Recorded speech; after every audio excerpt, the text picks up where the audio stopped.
চারজনে খাটলি ধরে নিয়ে যাবে গোরস্থানে, চারজনে খাটলি ধরে নিয়ে যাবে গোরস্থানে।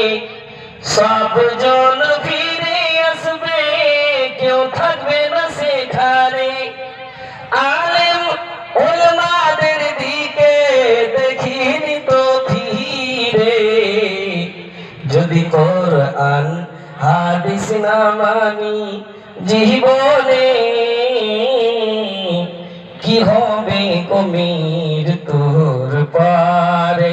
খবরের মাঝে কি দিবি জবাবে, খবরের মাঝে কি দিবি জবাবে, মুনকির নাকিরের পারে।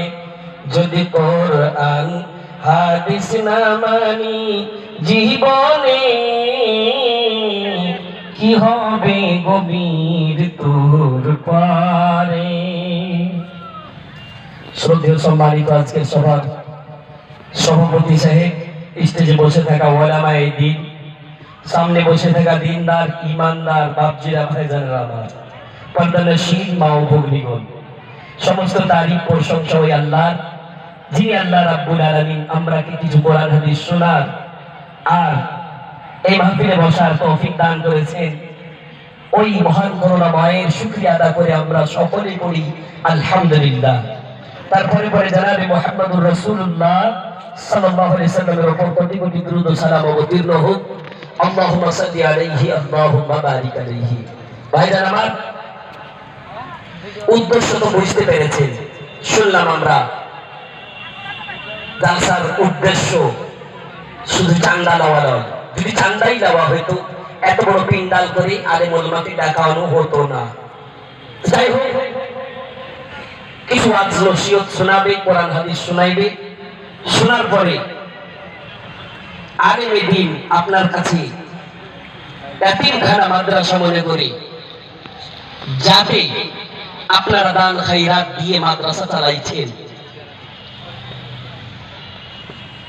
আপনারা কি চালাইতে হবে ওই মনে করে কিছু লিবে, লেওয়ার পরে আপনারাকে দোয়া দিবে। প্রত্যেকবার আলহামদুলিল্লাহ এই মাদ্রাসাতে কালেকশন হয় আর দান দিয়ে খায়রাত দিয়ে আপনাকে দোয়া দেওয়া হয়। যাই হোক, পৃথিবীর সবচাইতে উত্তম মানুষ ওই নবী পাক সাল্লাল্লাহু আলাইহি সাল্লাম বলেছেন, খায়রুকুম মান তাআল্লামাল কুরআন ওয়া আল্লামাহু। একটা যদি প্যান্ট শার্টওয়ালা মানুষ একটা চায়ের দোকানে বসে যায়, খাড়িয়ে থাকে, দাঁড় হয়ে থাকে, জলদি ওকে কুরসি আগে দিবে না। আর চট করে একটা আলিম যদি চলে যায়, আলিমের ইজ্জত সম্মান করে, আজ আলিম আছে সেই বলি দোয়ায়ে সানা, সেই বলি সূরা ফাতিহা, সেই বলি আমরা কোরআন হাদিস কিংবা নামাজের যেগুলো তারিকা আছে সেই তারিকাগুলো আমরা বুঝতে পারছি। জি, আজকে এই মাদ্রাসা আছে, কোরআন হাদিসের পড়াশোনা হচ্ছে, যে মাদ্রাসাটা হয় এতিমখানা।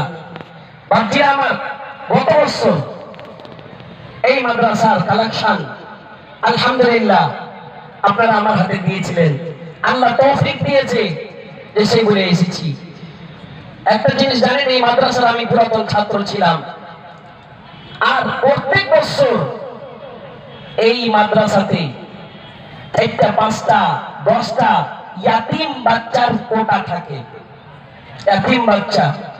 জি, তার কারণে এই মাদ্রাসা এতিমখানা ফালাহুল মুসলিমিন ও এতিমখানা ফুলকাবাড়ি, এই মাদ্রাসাতে কত কত ছাত্রগুলা পড়ে আজকে আলেম হয়েছেন আলহামদুলিল্লাহ। সেই ফুলকাবাড়ির মাদ্রাসাতে পড়ে আজকে আপনাদের সামনে দুটো কথা বলার আল্লাহ তাআলা তৌফিক দিয়েছেন। তো যাই হোক, কোরআন হাদিস যদি আমরা মানি, এই দুনিয়াতেও কামিয়াব থাকবো, আখিরাতেও কামিয়াব হব। আল্লাহ রাব্বুল আলামিন কোরআনকে মানুষের উপর অবতীর্ণ করেছেন। আল্লাহ রাব্বুল আলামিন কোরআন মাজিদ পাহাড়কে দিতে চাইছিলেন, আসমানকে দিতে চাইছিলেন, জমিনকে দিতে চাইছিলেন, তারা আবাইনা আন ইয়াহমিলাহা ওয়া আশফাকনা মিনহা ওয়া হামালাহাল ইনসান। এই কোরআনটা এত ভারী, এত মজবুত জিনিস, পাহাড় ইনকার করেছিলেন, আমি নিব না, এর দায়িত্ব আমি সহ্য করতে পারবো না। শেষের বেলায় এর দায়িত্ব কাকে দিলেন? ওয়া হামালাহাল ইনসান, মহান আল্লাহ রাব্বুল আলামিন মানুষকে দিলেন কোরআনের ভার ওঠার জন্য, কোরআনের দায়িত্ব ওঠার জন্য। বাপজিরা আমার, যারা কোরআন শিখে, যারা হাদিস শিখে, যারা মাদ্রাসায় পড়ে, তারা অনেক কষ্ট করে, কষ্ট সহ্য করে তারা দিনের মাদ্রাসায় দিনী ইলম শিখে। ইলম তো কয়েক প্রকারের আছে, ইলম জাদুর ইলমটাও আছে।